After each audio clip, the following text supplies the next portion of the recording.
Hi, this is Marc Morrell for ToonBarn.com, and I'm here at New York Comic Con 2012, and we just ran into a booth just out of the blue, and we found out they make cartoons.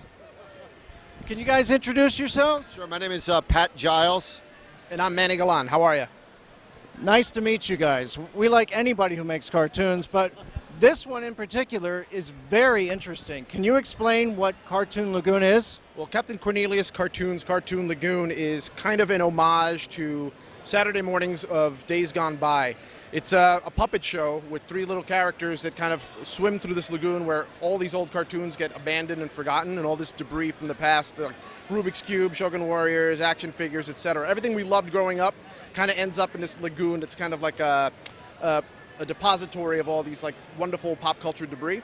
They swim through it, they pull in the cartoons, they watch it, they review it, they make funny little jokes over it, some a little bit like Mystery Science Theater. Yeah. But there's also original segments, music videos, guest stars, and we spoof commercials and stuff, and everything's kind of just an homage to the feeling we used to have growing up about Saturday morning. You know, get up early, get your bowl of cereal, park yourself in front of the TV, and watch something that was ephemeral.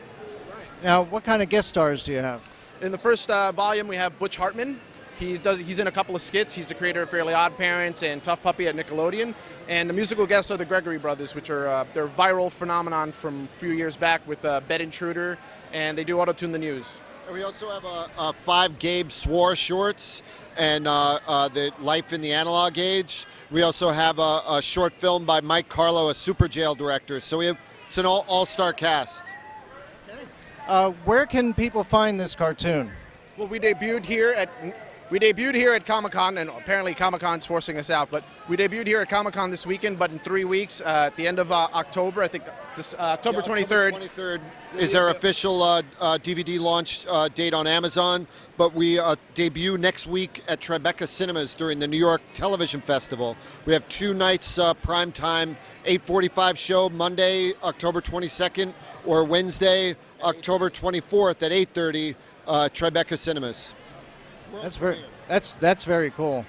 Can you describe to me the style of animation and who does it? Yeah, well, if you could check out the screen here, you'll see a little bit of it in action.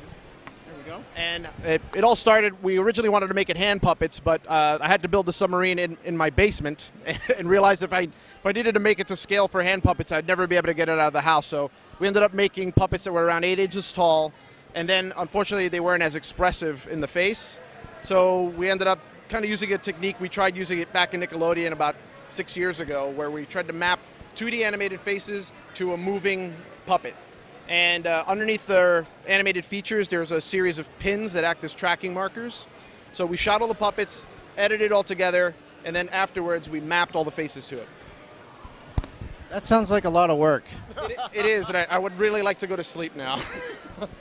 But it's worth it, right? It was worth it. I think we ended up with a really cool, retro-looking yet unique and new product. It's one of the most unique designs for animation I've ever seen, and I love the MST3K style that you do it in. Oh, thank you. We're huge fans of the show, and basically it's a big homage to all the things we love: old toy commercials, old Saturday mornings, And those guys were really nice. We reached out to them, and just for timing purposes, we wanted to interview them.